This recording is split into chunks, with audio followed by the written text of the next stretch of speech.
Friday forecast, UCLA, Nebraska, with some California dreaming on the menu, but a little bit of a nightmare since the big story is Dylan Raiola's injury. He's out for the year with a broken fibula, and that is big news for, obviously, not only the Huskers, but college football as a whole. TJ Latif is going to step in. What was your big takeaway on Monday from Matt Rule's tone? Oh, yeah, Dylan Raiola will have surgery and out, obviously, even for a bowl game, so we're not going to see him at any point until next year recovering from this. But now it's all in on TJ Latif. I mean, this is a very talented freshman, played at an extremely high level at Orange Lutheran in Southern California, and he'll get his opportunity. And, you know, he won that job. I think you start with when he got here, the way he was able to win that job in August. And he was here back at bowl practice. People forget that Latif was in New York, was able to get here early. So he's been in this program now for almost a full year. And I think that's made a big difference with where he's at. And now Dana Holgerson's got to build a plan for Latif to have success. Yeah, he does make his first start collegiately in his home state of California. But how will this offense look under TJ Latif that differs from what it looks like under Dylan Raiola? I think you'll see a little bit maybe more zone read, more running elements to it. What I'm looking forward to is you might be able to see more play action, because I do think safeties are going to play up more now. They're not going to respect his throwing down the field, so that's going to hopefully allow for play action. I think Emmett Johnson's going to get all the attention now, and that should hopefully create a few more opportunities where with Dylan Raiola, I think teams were okay to allow Emmett Johnson to have 10 to 12-yard runs. They were not okay with Dylan throwing over the top of their defenses. So rarely did Dylan Raiola get deep shots down the field. In fact, Nebraska's only completed 3 passes that have traveled 20-plus yards, Andy, over their last 5 games. Yeah, they got beaten in the explosive play department, no question. But Matt Rule was very intentional with his opening comment, almost 5 minutes, and he talked about how positive an opportunity this was, and that the team will rally around this situation. Do you get the sense that they will?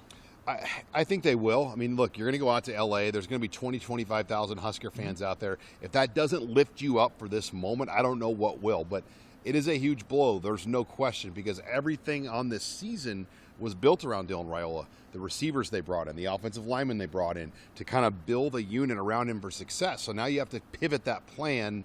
And you know, one of those offensive linemen, by the way, still has a cast on his hand. The other has an ankle injury.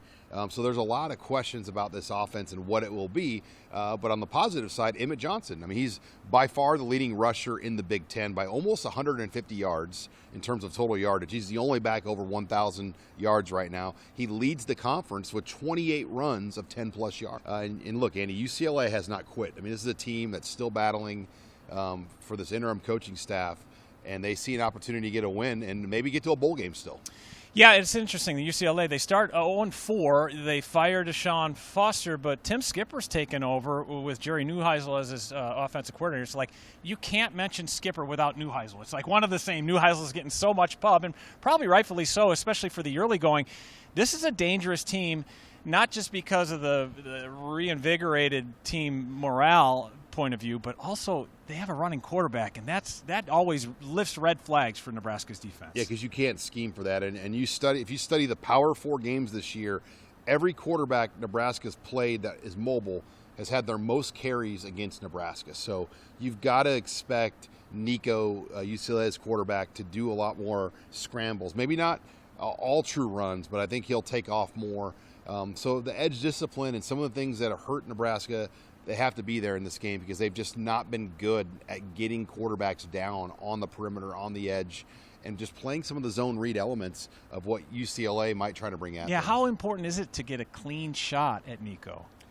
It's hard. He's big. Especially early, right? He's a big quarterback, and he's hard to bring down. Mm-hmm. I mean, you saw what he did against Penn State. He willed them to victory with over 100 rushing yards. It kind of reminds me of Nebraska when Adrian Martinez was here, or he was the leading rusher and the leading passer. Mm-hmm. And Nico is going to do that, and Jerry Neuheisel has done a good job, I think, kind of retooling this offense to fit what they have. Yeah, Nico, 81 rushes for 504 net yards, but you take away all the sack losses, is at 388. So 81 carries over 8 games. I'm no mathematician, but that works out to 10 a game. So you got to expect 10 rushes or more, especially if they take a look at what USC did, because they did not run Maeva much going in, and they ran him a ton against Nebraska. So Maeva had over 10 rushes against Nebraska, true runs.